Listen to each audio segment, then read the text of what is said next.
नमस्कार दोस्तों, राधे राधे। दोस्तों, स्वागत है आप सबका एक बार फिर से इस नए चैनल पे ठीक है।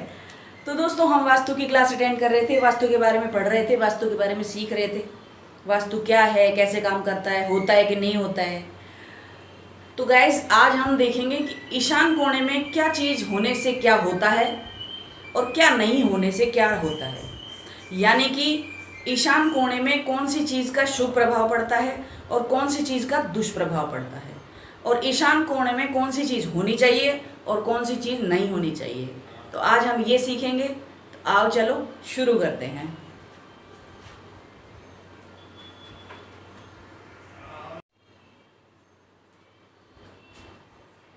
तो दोस्तों, आज हम देखेंगे कि ईशान कोने में क्या होना चाहिए, क्या नहीं होना चाहिए। तो जैसा कि आप सबको पता है कि ईशान कोना हमारे घर का सबसे पॉजिटिव कोना होता है। वैसे तो आपको पता है ईशान कोने में भी 4 दिशाएं, इसकी जो ये एक दिशा, फिर इसकी 4 उप दिशाएं होती हैं, जो कि आप पिछली बार में देख चुके हैं, पढ़ भी चुके हैं। लेकिन हम इसको बिल्कुल इजी तरीके से समझेंगे ताकि किसी को भी, इवन जो बिल्कुल भी नहीं जानता ना, जिसे सिर्फ यही पता है पूर्व पश्चिम उत्तर दक्षिण, उसको भी अपना घर चेक करने में कोई प्रॉब्लम ना हो। तो इसलिए ये है ईशान कोण, ये है वायव्य कोण, ये है अग्नि कोण और ये है पृथ्वी कोण, नैऋत्य कोण। ठीक है।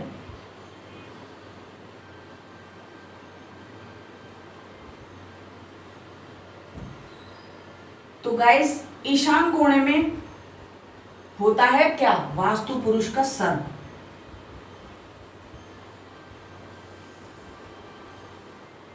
वास्तु पुरुष हमारे घर में कुछ ऐसे लेटे हुए हैं कि एक मिनट, मेरी ड्राइंग ज्यादा अच्छी नहीं है।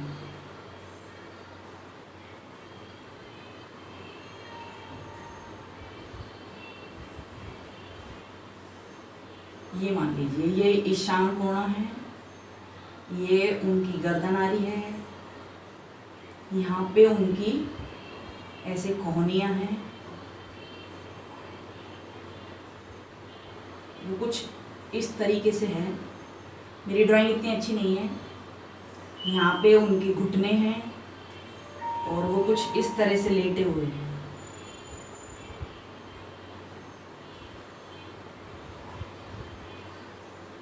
और ये उनके दोनों पैर हैं, कुछ इस तरीके से लेटे हुए हैं, मतलब। ठीक है। ये मैंने गलत बना दिया। वैसे आपको गूगल पे ऐसी इमेज बहुत सारी मिल जाएंगी। मेरी ड्राइंग इतनी अच्छी नहीं है, इसलिए मैं आपको वैसे समझा दूंगी। तो आप ये मानिए कि ईशान कोना जो है ना, इस ईशान कोने में वास्तु पुरुष का सर होता है। अब अगर ईशान कोने में ही बृहस्पति देव होते हैं, यानी कि ये बृहस्पति का एरिया है।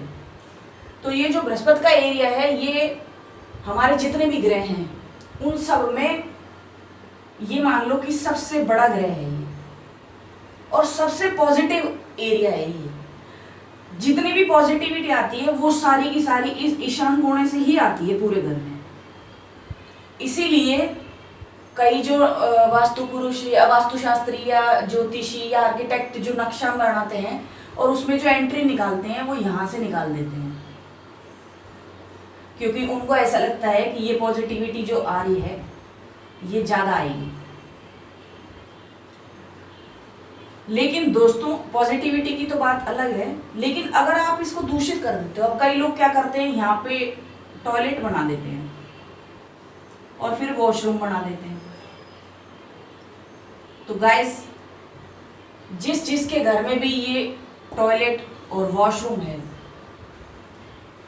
ये वास्तु पुरुष के सर के ऊपर ही आ जाते हैं। अब आप मान लीजिए कि वास्तु पुरुष एक पुरुष है, यानी कि हम खुद हैं, ये मान लीजिए, और हमारे घर पे कोई, हमारे सर पे कोई वजन रख दिया जाए, या हमारे सर में गंदगी डाल दी जाए, या हमारे सर को गंदा कर दिया जाए, या हमारे सर में गंदे विचार आ जाएं, तो हमारा दिमाग काम करेगा ही नहीं। कुछ लोग यहाँ पे किचन भी बना देते हैं, ये भी गलत है। यानी कि यहाँ पे WC भी नहीं होना चाहिए, यहाँ पे किचन भी नहीं होनी चाहिए, यहाँ पे स्टेयर्स भी नहीं होनी चाहिए।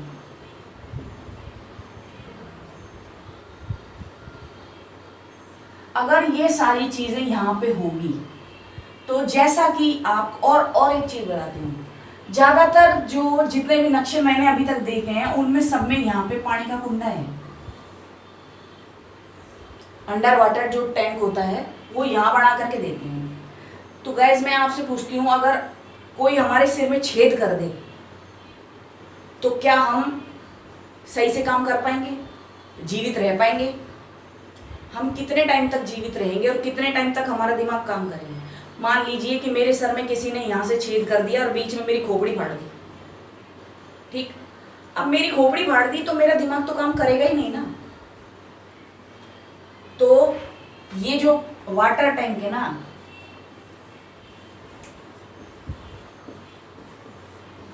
ये भी गलत है यहाँ। अब ये वाटर टैंक यहाँ बनाने से क्या होता है कि वाटर टैंक कम से कम ये मान लो आपकी इतना तो आएगा ही आएगा कि आप ये वास्तु पुरुष का सर को भेदन कर जाएगा, यानी कि इसमें छेद तो करेगा ही करेगा। चाहे आप यहाँ से स्टार्ट करो, चाहे यहाँ से करो, चाहे बीच में बनाओ, चाहे यहाँ से बनाओ, लेकिन ये वास्तु पुरुष को दिक्कत तो देगा ही देगा। अगर आप WC बनाते हो तब भी इस जगह पे आपको खड्डा करना ही करना पड़ेगा, क्योंकि WC के लिए अगर मान लीजिए कि आपके यहाँ पर सीवरेज लाइन नहीं है तो आपको यहाँ पे इसके लिए भी गड्ढा बनाना पड़ेगा, कुंडे बनाने पड़ेंगे, तो वो भी आप इसी के नीचे बनाओगे तो इससे भी ये दूषित हो जाएगा।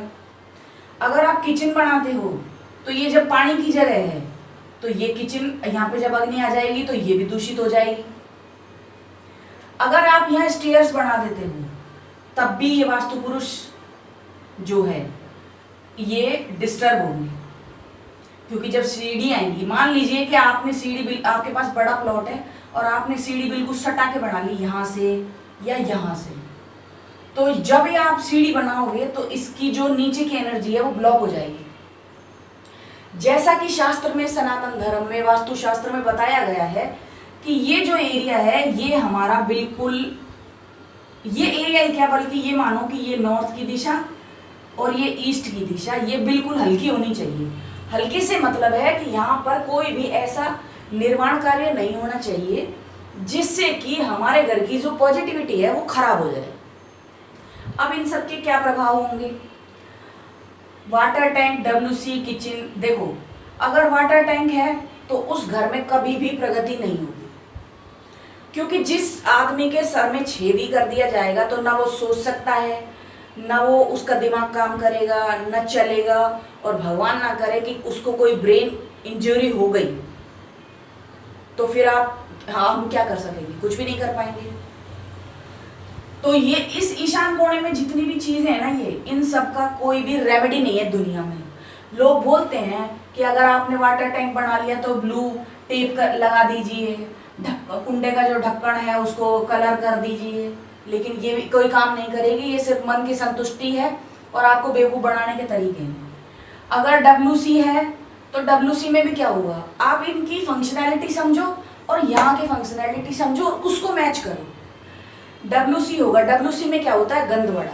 गंदवाड़ा जो होता है वो गंदवाड़ा आप ये सोच के चलो हमारे दिमाग में भी आएगा तो हमारा दिमाग काम नहीं करेगा। वाटर टैंक है तो भी काम नहीं करेगा। अगर किचन है तो किचन में जो स्त्री खाना बनाती है वो आधे टाइम से भी ज़्यादा समय बीमार ही रहेगी, और उसमें भी अगर वो मान लीजिए उत्तर फेस करके बना रही है तो ये मान लीजिए कि 100 में से 70 बार वो बीमार रहेगी, 30 बार ठीक रहेगी। स्टेयर्स हैं तो ये कोई स्टेयर्स प्रगति की स्टेयर्स नहीं है जो यहाँ स्टेयर्स बना दी जाती है। तो ये सारी चीज़ें जब यहाँ पे होंगी ना तो ये सारी हमारी जो ग्रोथ है, हमारी जो प्रगति है, उन सब को रोक देगी और हमें आगे बढ़ने ही नहीं देगी। तो इनमें से अगर कोई भी चीज होगी तो ईशान कोना डिस्टर्ब होगा ही होगा। फिर आप चाहे इसके कितने ही उपाय कर लेना, और कुछ लोगों ने किए भी होंगे, कुछ लोगों ने YouTube से या एक दूसरे से पूछ के या गूगल पे देख के या उनको किसी ने सजेस्ट किया होगा, उन्होंने उपाय किए भी होंगे। पर मैं गारंटी से बता रही हूँ कि इनमें से कोई भी उपाय सक्सेस नहीं होगा, क्योंकि कुछ चीजें वास्तुशास्त्र में ऐसी बताई गई हैं जिनका कोई भी उपाय नहीं है सिवाय हटाने के, सिवाय तोड़ फोड़ करने के। मान लीजिए कि आपके यहाँ पर वाटर टैंक है और आपके पास कोई और जगह नहीं है वाटर टैंक की, अब आप वाटर टैंक कहाँ लगाएंगे? अगर आपके घर में कहीं और स्पेस है और वाटर टैंक सहज ही तो हटता नहीं है, अब जिसके पास मान लीजिए 5-10 हज़ार खर्च करने की भी नहीं है, तो उसको तो यहाँ से टैंक हटवाओ, दूसरी जगह खुदवाओ, तो उसके लिए उसको पूरा पैसा चाहिए। तो गाइस आप एक ज़्यादा नहीं कर सकते, तो आप एक काम तो कर ही सकते हैं ना कि आप इस वाटर टैंक को ही बंद करके अपने अगल बगल में जहाँ आपको कहीं भी सुविधा मिले वहाँ पे आप टंकी रख लीजिए। हम चाहें तो सब कुछ कर सकते हैं, हम चाहें तो कुछ भी नहीं कर सकते। और लोग बात क्या है कि बहाने बना देते हैं, हम टैंक हटवा नहीं सकते हैं, हमारे पास जगह नहीं है, हम कहाँ रखेंगे, पानी की कमी वैसे ही पड़ रही है। ये बहानेबाजी है और कुछ भी नहीं है। यहाँ पे अगर वॉशरूम है या वाटर टैंक है या किचन है या स्टेयर्स है, और सबसे ज्यादा मैं वॉशरूम की बात, अगर यहाँ पे वॉशरूम है किसी का भी, तो उस घर में से जितनी भी कन्याएं होंगी, जितनी भी लड़कियां होंगी, या एक ही लड़की हो या 2 लड़की हो, उनमें से एक लड़की अपने ससुराल में दुखी रहेगी ही रहेगी। अगर यहाँ पे स्टेयर्स है, किचन है, और बताती हूँ, और ये कोना अगर दूषित हो गया तो हस्बैंड वाइफ में कभी भी नहीं बनेगी, बिगड़ेगी, लड़ाई झगड़े होंगे, यानी कि वो जो प्यार प्रेम होना चाहिए वो नहीं होगा। क्योंकि बृहस्पति जो है वो पुरुष है और शुक्र जो है वो स्त्री है। जब बृहस्पति का क्षेत्र दूषित हो जाएगा तो बृहस्पति का तो दिमाग खराब होएगा ही होएगा ना, तो ये कोना खराब होगा, डिस्टर्ब होगा ही होगा, बिल्कुल डिस्टर्ब होगा ही। अब आप सोचोगे कि यहाँ पे हम क्या बना सकते हैं? हम यहाँ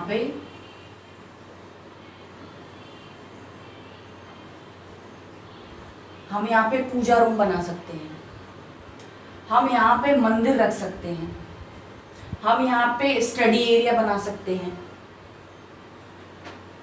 देखो, पूजा रूम बना सकते हैं, स्टडी एरिया,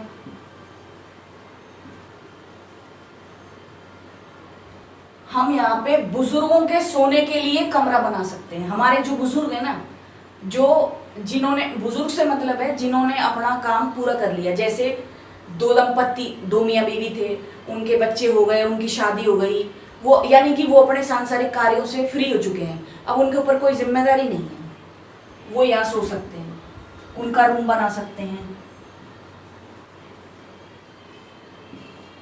अगर आपने इसको अतिथि कक्ष बना दिया है तो मेहमान आपके घर से जाने का नाम ही नहीं लेगा मेहमान यही बैठा रहेगा, क्योंकि ये क्या है, मैग्नेटिक फील्ड है, इसमें इतनी मैग्नेट है कि वो यहां से किसी को जाने ही नहीं देते। आपने यहाँ पे सोफा लगा करके आप अतिथि कक्ष बना सकते हो, लेकिन जो आपके घर मेहमान आएगा आप उसके सोने की व्यवस्था यहाँ पे नहीं कर सकते हो। अब आप सोचोगे कि बेड की दिशा कैसे करें? अगर बेड लगाएं तो देखो, आप साउथ फेसिंग बेड लगा सकते हो, आप वेस्ट फेसिंग बेड लगा सकते हो, आप ईस्ट फेसिंग बेड लगा सकते हो, लेकिन आप नॉर्थ फेसिंग बेड नहीं लगा सकते, क्योंकि नॉर्थ से जो मैग्नेटिक फील्ड है ना, ये जो हमारी तरंगें निकलती हैं वो नॉर्थ से जाती हैं और वो हमारे माइंड के थ्रू बाहर आ जाती है, तो हमको सिर से रिलेटेड प्रॉब्लम होने लग जाती है।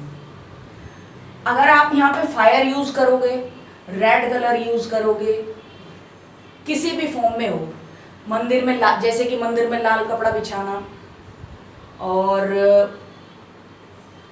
रेड कलर की कोई और कर्टेन यूज में लेना। देखो, बेडशीट काम में ले सकते हो, क्योंकि बेडशीट चेंज होती रहती है, बेडशीट चेंज हो जाती है किसी घर में 2 दिन में, 5 दिन में, 7 दिन में, 10 दिन में, 15 दिन में, लेकिन बेडशीट चेंज होती रहती है। जो परमानेंट चीजें है ना वो नहीं लगानी है, वो किसी भी फॉर्म में आ सकती है फायर के जोन में।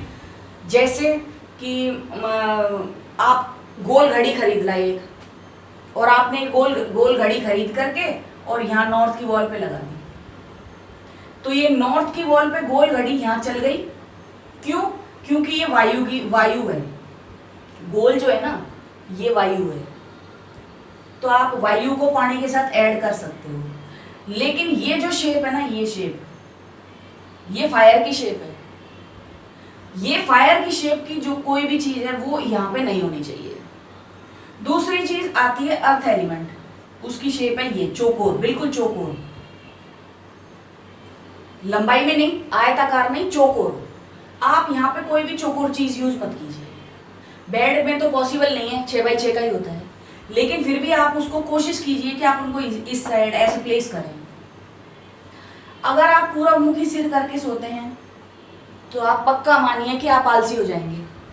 आपके पास ज्ञान बुद्धि तो आएगा लेकिन आप आलसी हो जाएंगे। आप अगर पश्चिम मुखी सिर करके सोते हैं तो आपको टेंशन्स रहेगी। मेरे हिसाब से तो ये ज़्यादा बेस्ट है, क्योंकि अगर आदमी को चिंताएं रहेंगी, आदमी को आगे कुछ करने की रहेगी, चिंता रहेगी तभी वो आगे कुछ करेगा, तो उसे चिंता होनी चाहिए। लेकिन ऐसी भी चिंता नहीं होनी चाहिए कि आप अपनी सेहत को ही खराब करें। और सबसे बेस्ट डायरेक्शन है ये साउथ में सिर करके सोना, तो आप इस तरह से भी सिर करके सो सकते हो। जिसके भी घर में किसी भी व्यक्ति को सर्वाइकल की प्रॉब्लम हो, वो ये चेक कर लेना कि यहाँ पर इस आधे एरिया में, ये मान लो आधे एरिया, यहाँ पर उन्होंने क्या बेड लगा रखा है। क्योंकि अगर वास्तु पुरुष की गर्दन पे कोई भी दबाव आएगा तो वो आपकी उस पे भी आएगा। मैं आपको मेरी बात बताती हूँ। आज से करीब 7-8 साल पहले मैं रेंट पे रहती थी, तो रेंट पे जब मैं रहती थी तो मेरा जो बेडरूम था वो ईशान कोने में था, और उसी के मेरे बेडरूम के नीचे ही मेरे मकान मालिक का बेडरूम था, और वो भी ईशान कोने में था। जब मैं उस घर में गई ना तो मुझे गर्दन में ऐसे, मैं सुबह योगा करती हूँ तो मुझे गर्दन में थोड़ी दिक्कत होने लगी, लेकिन वो दिक्कत बढ़ते बढ़ते मेरी इतनी बढ़ गई कि मेरी गर्दन ने हिलना डुलना बंद कर दिया, और मेरी जो प्रॉब्लम थी वो यहाँ से आते आते आते जब तक मेरे यहाँ इन हाथों पे आई, वो एक टाइम मेरे पास ऐसा आ गया कि मेरे ये हाथों ने काम करना बंद कर दिया। मुझसे कोई एक छोटी सी भी चीज़ नहीं उठती थी। तो मैं डॉक्टर के पास गई। जब मैं डॉक्टर के पास गई तो उन्होंने मुझे बोला कि सर्वाइकल हो गया आपको। मैंने बोला सर्वाइकल कैसे होता है अंकल? तो उन्होंने कहा कि आपकी जो ये पीछे हड्डी है ना, ये बढ़ रही है। मुझे समझ में नहीं आया कि मैं कुछ फास्ट फूड नहीं खाती हूँ, मैंने कुछ ऐसा किया नहीं, तो मेरे सर्वाइकल कैसे हो गया? मेरा दिमाग खराब हो गया कि सर्वाइकल कैसे हो सकता है। तो मैंने क्या किया कि मेरे जो ये वाला कमरा था ना, मैंने यहाँ से बेड उठा करके, और मेरा दूसरा कमरा एक और था मेरे पास, मैंने अपने उस बेड को दूसरे रूम में शिफ्ट कर लिया। और आप यकीन मानोगे दोस्तों कि मेरा सर्वाइकल गायब हो गया, और आज तक मुझे कोई भी सर्वाइकल वगैरह कुछ भी नहीं है। इसीलिए मैं आपको बोलती हूँ कि ये जो बीमारियां आती है ना, इसमें से 99% बीमारियां हमारे वास्तु दोषों की वजह से ही आती हैं। तो जिसके घर में है वो चेक करके देखना कि क्या वाकई में उनको गर्दन की प्रॉब्लम है, क्या उनको सिर की प्रॉब्लम है।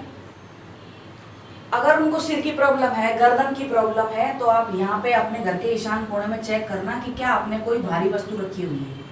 पत्थर की, लकड़ी से कोई प्रभाव नहीं पड़ता है।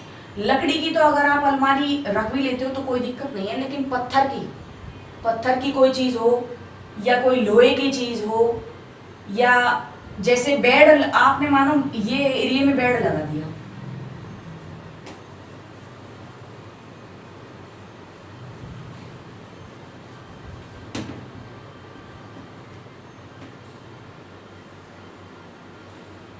ये हमारा ईशान कोना है।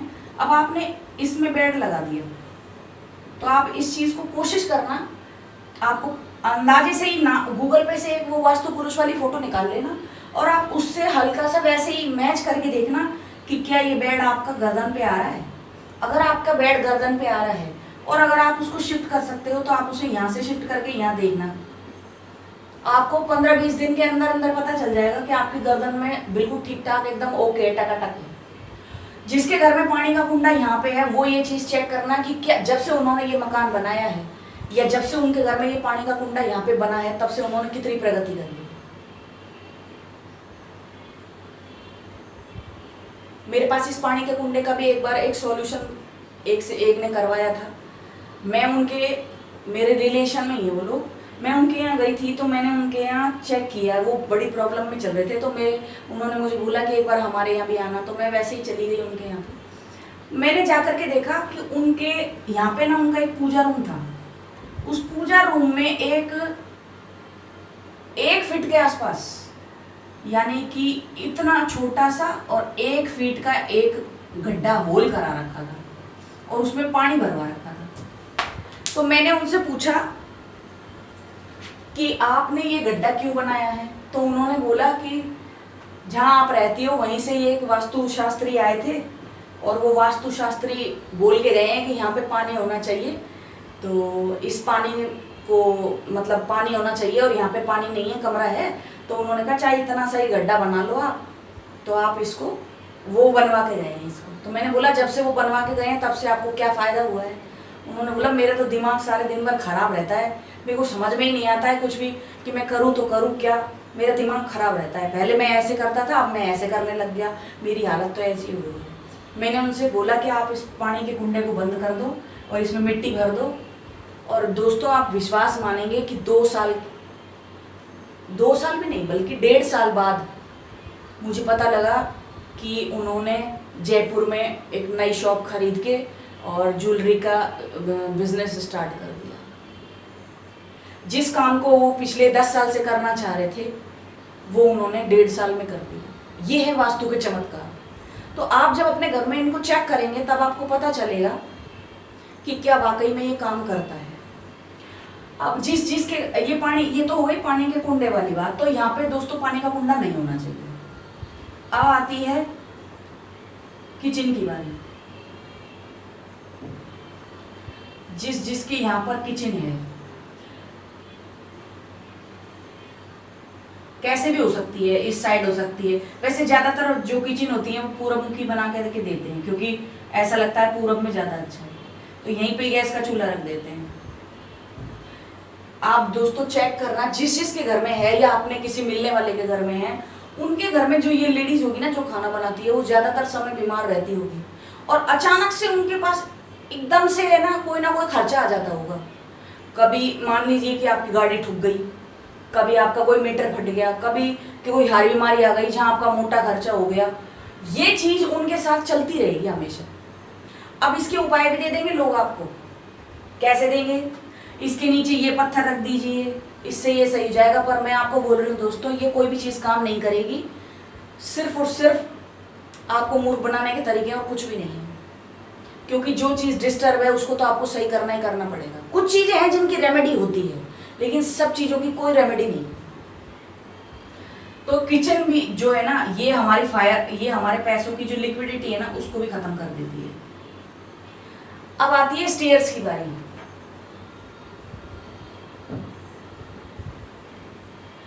जिनके यहाँ किचन है ना उनसे पूछ के देखना कि हमेशा ना वो टोन में रहते होंगे। वो खूब सोचते होंगे अंदर से प्यार से बोलूं, लेकिन फिर भी वो टोन में रहते होंगे क्योंकि उनके दिमाग में हमेशा फायर होती रहती है, गर्मी बढ़ी रहती है उनके दिमाग में हमेशा। और उनको ऐसा और जो उससे बात करता है ना उसको ऐसा लगेगा यार ये 24 घंटे लड़ता ही रहता है। अब आती है स्टेयर्स की बारी। अगर मान लीजिए आपकी स्टेयर्स यहाँ से लेके यहाँ है, ऐसे चल रही है, ऐसे चल सकती है, ऐसे चल सकती है, ऐसे भी चल सकती है, किसी भी रूप में चल सकती है, तो भी डिस्टर्ब ये होगा क्योंकि आपने यहाँ पे अर्थ एलिमेंट दे दिया। जो हमारी सीढ़ी होती है ये अर्थ एलिमेंट में आती है और हमारी प्रगति की कारक होती है। दोस्तों यहाँ पे प्रगति तो है, यहाँ से पॉजिटिविटी आती है, लेकिन प्रगति नहीं है यहाँ पे आर्थिक उन्नति नहीं है। यहाँ पर आप ये मानो कि मान लीजिए कि आप सारे घर वाले स्वस्थ हैं, सारे घर वाले अच्छे हैं, सब कुछ है, अच्छा पैसा कमा रहे हैं, लेकिन और आपको एक मकान खरीदना है, लेकिन आप उस मकान को जब खरीदोगे तो आप उसको खरीद ही नहीं पाओगे। आप जिस काम को 10 साल में कर सकते हो ना, उस काम को करने के लिए आपको 30 साल लग जाएंगे। इतनी धीमी गति से प्रगति होती है इसकी। वो क्यों होती है? क्योंकि बृहस्पति देव जो है ना वो हेल्दी हैं, तो वो धीरे धीरे चलते हैं। जो वो धीरे धीरे चलते हैं तो यहाँ पे जो सोता है, जो यहाँ पे रहता है, उसकी प्रगति भी धीरे धीरे ही होगी। ये ज्ञान का क्षेत्र है, ज्ञान का क्षेत्र है ना, इसलिए आप यहाँ ज्ञान से रिलेटेड काम कर सकते हो। पूजा घर सेट कर सकते हो, मंदिर लगा सकते हो, बूढ़े बुजुर्ग जो है अपने वो सो सकते हैं। अगर आपके घर में कोई बीमार है मान लीजिए, और आपको समझ में नहीं आ रहा है कि उसको कैसे ट्रीट करें, कैसे, मान लीजिए आप उसको खूब दिखा रहे हो लेकिन वो सही होने में नहीं आ रहा है, तो आप इंस्टेंटली उसका बेड वहां से शिफ्ट करके ईशान कोने में कर दीजिए, और उसकी जितनी भी दवाइयां हैं वो सारी उठा करके इस एरिया में रख दीजिए, ईशान कोने के एरिया में। मैं आपको दोस्तों बता रही हूँ कि 3 महीने के अंदर अंदर जो आपका पेशेंट है ना वो ठीक हो जाएगा।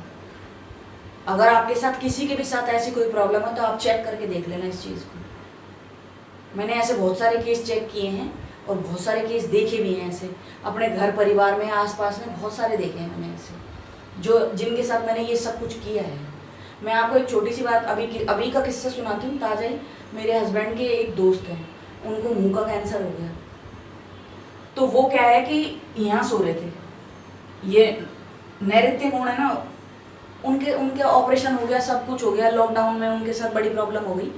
तो वो क्या है कि वहाँ से आने के बाद नैऋत्य कोण में सो रहे थे।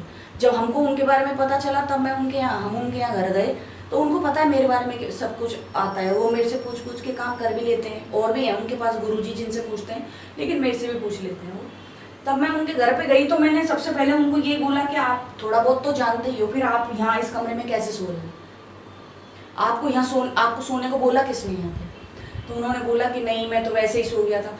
दोस्तों मैंने उनको यहाँ से शिफ्ट करा करके और ईशान कोने में सुलाया है, और अभी करीब 6 महीने होंगे, उनकी तबीयत में काफ़ी हद तक इम्प्रूवमेंट है। और मुझे अच्छा लगता है जब किसी का भला होता है, तो मुझे बहुत अच्छा लगता है। मुझे अच्छा लगता है कि मेरे को जो विद्या आती है वो किसी के काम आ रही है। क्योंकि दोस्तों ऐसा शास्त्र में लिखा है कि विद्या और धन जितना बांटोगे उतना बढ़ता है, और अगर पैक करके रखोगे तो उतना ही घट जाता है। मेरी विद्या अगर मैं बांटूंगी नहीं तो मेरे साथ ही चली जाएगी, उसका कोई सदुपयोग नहीं होगा। लेकिन लोग अक्सर क्या करते हैं, अगर उन्हें कोई चीज़ आती है, जैसे मैंने कई लोगों को देखा है जो वास्तु कराते हैं ना, वो किसी को बताते नहीं है, क्योंकि उनको ऐसा लगता है कि यार हमारा तो भला हो गया, कहीं इनका भला ना हो जाए, ये हमसे ज़्यादा पैसे वाले ना बन जाए। क्योंकि ये दुनिया का नियम है, मैं ये तो चाहती हूँ आप बड़े बनो, लेकिन मैं ये कभी नहीं चाहूँगी कि आप मुझसे बड़े बनो। तो दोस्तों इस चक्कर में क्या है कि बहुत से लोग इन चीज़ों के बिना ही रह जाते हैं। बस बताएंगे किसको? जो अपने बिल्कुल क्लोज है ना, जो बिल्कुल क्लोज उनको बताएंगे, वरना उनको भी नहीं बताएंगे, और डीपली बातें तो उनको भी नहीं बताएंगे। तो गाइज इस तरह से अगर स्टेयर्स है तो भी प्रॉब्लम होगी, किचन है तो भी प्रॉब्लम होगी, WC है तो ये मान लीजिए आपके बच्चों की पढ़ाई भी खराब हो जाएगी, आपके घर में कोई भी प्रगति नहीं होगी आपको। और किसी के घर में अगर किसी की कोई बेटी ससुराल में दुखी हो, मान लीजिए उनके 2-3 बेटियां हैं, उनमें से अगर एक बेटी दुखी है, तो आप ये चेक करके देखना कि क्या आपके घर में ईशान कोने में लेट बात है। अगर है तो दोस्तों उसे तुड़वा दीजिए, कुछ नहीं होता है, इसका कोई समाधान नहीं है। ये भी केस मेरे सामने है और हमारे मिलने वाले हैं उन्हीं के हैं, उन्होंने आज तक तुड़वाया भी नहीं है।